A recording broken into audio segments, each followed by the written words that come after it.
नमस्कार मंडळी, माझ्या या नवीन व्हिडिओमध्ये मी शीतल तुम्हा सर्वांचं मनापासून स्वागत करते. आजच्या व्हिडिओमध्ये आपण बघणार आहोत फ्राईड राईस मसाला रेसिपी. तर ती कशी असणार ती मी आज तुम्हाला शेअर करणार रेसिपी. तर पाऊस तर भरपूर आहे, सर्वत्र भरपूर पाऊस आहे. महाराष्ट्रामध्ये गावी पण असो इकडे पण असो, ऑल ओव्हर महाराष्ट्रामध्ये पाऊस आहे. सगळीकडे पूरस्थिती आहे. तर आता पाऊस तर पडणारच, पावसाचे दिवस म्हटल्यावरती.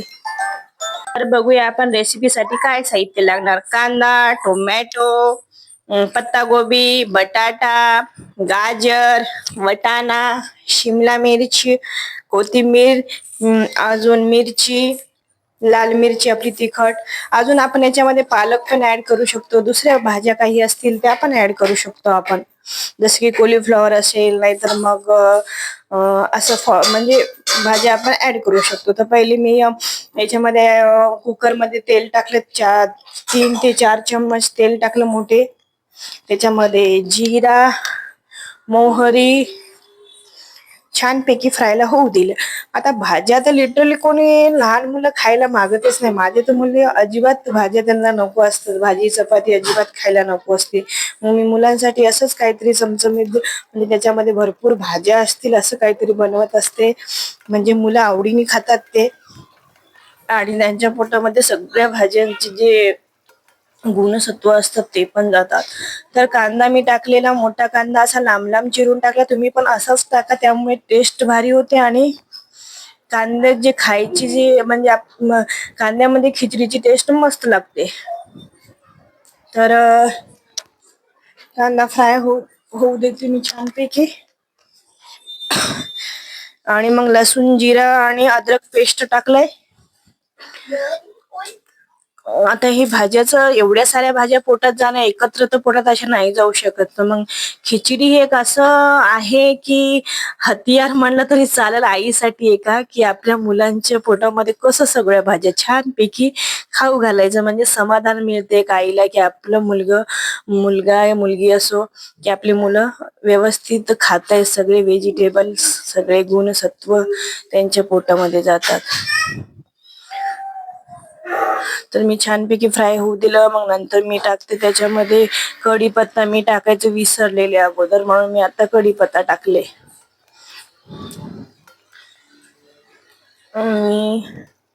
आता भाज्यांचं महत्व म्हटलं तर तुम्ही आता गाजर घेतलं तर गाजरमध्ये विटॅमिन ए भरपूर प्रमाणात असतं, त्यामुळे आपल्या डोळ्यांचं आरोग्य जे आहे ते खूप चांगल्या प्रकारे राहू शकते, म्हणजे राहतं.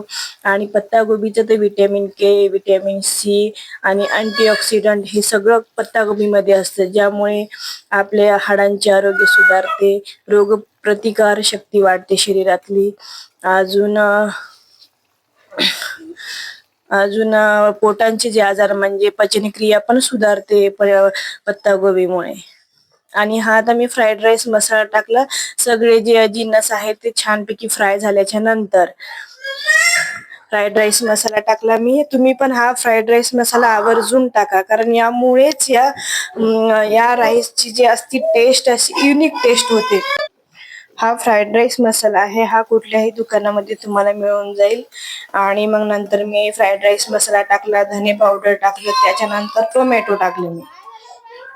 टोमॅटोला छानपैकी मोठा एक टोमॅटो घेतला, त्याचे लांब लांब चिरलं त्याला सुद्धा, आणि छानपैकी फ्राय होऊ दिले टोमॅटोला सुद्धा.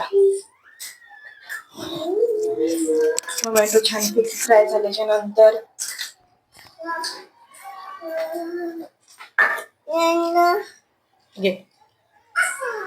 याच्यामध्ये मी मीठ टाकले, चवीपुरते मीठ टाकले. सगळ्या भाज्या होत्या ते छानपैकी धुवून घेतले मी आणि ते फोडणीमध्ये टाकून दिल्या. आता बटाट्याचं जर महत्व सांगायचं असेल तर बटाटा हे वजन वाढीसाठी खूप युक्त आहे, कारण बटाट्यामध्ये स्टार्चचं जे प्रमाण आहे ते भरपूर प्रमाणात आहे, आणि बटाट्यामध्ये फायबर पण असतं, बटाट्यामध्ये अँटीऑक्सिडंट पण असतं. तर बटाटे हे असं एक आहे की मुलांना हे कोणत्याही रूपात दिलं तरी बटाटे मुलांना आवडतात.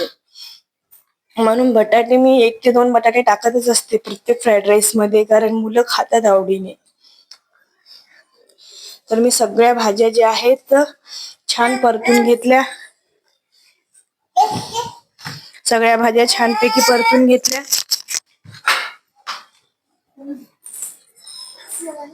आणि मग त्याच्यामध्ये मी पाणी टाकलं. 1 ते 1.5 ग्लास पाणी टाकलं.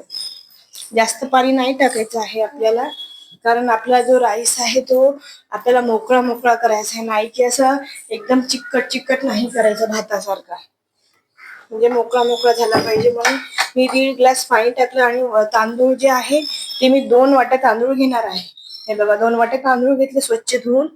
आणि जे तांदूळ वापरायचे आहेत आपल्याला ते असणार आहेत बासमती राईस. दुसरा कुठलाच तांदूळ नाही वापरायचा, बासमती तांदूळ. अख्खा असेल तर अख्खा, आणि तुकडा असला तुकडा पण चालतो. अख्खा असला तर अजूनच चांगलं होईल. आणि 2 वाट्या मी हे तांदूळ घेतले आणि छानपैकी पाणी उकळल्याच्या नंतर त्याच्यामध्ये टाकून दिले तांदूळ स्वच्छ धुवून. बघू शकता तुम्ही भाज्यामुळे किती छान कलर आलाय. आणि याच्यामध्ये आपल्याला हळद नाही टाकायची, कारण त्याचा कलर जो आहे राईसचा तो ब्राऊन ब्राऊन कलर होणार, आणि त्या मसाल्यामुळे आणि भाज्यांमुळे त्याला म्हणजे आपोआपच कलर, एक छान कलर येणार भाताला. बघू शकता तुम्ही किती छान शिजतोय भात.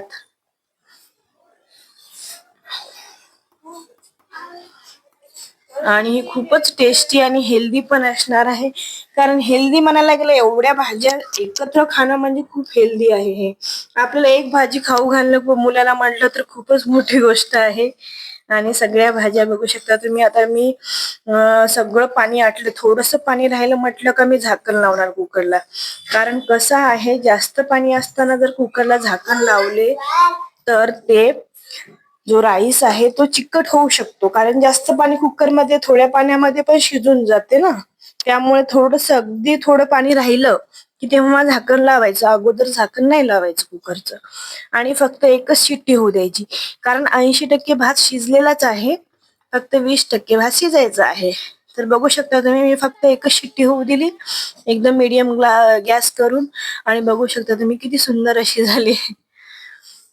अजून याच्यावरती सोया सॉस वगैरे पण टाकून वरतून खाऊ शकतो आरामात. एक चायनीज फ्लेवर सारखी होईल, टेस्टी, हेल्दी आणि खूपच टेस्टी तर खूप होती. तुम्ही नक्की ट्राय करा. व्हिडिओ बघितल्याबद्दल खूप खूप धन्यवाद. व्हिडिओला चॅनल सबस्क्राईब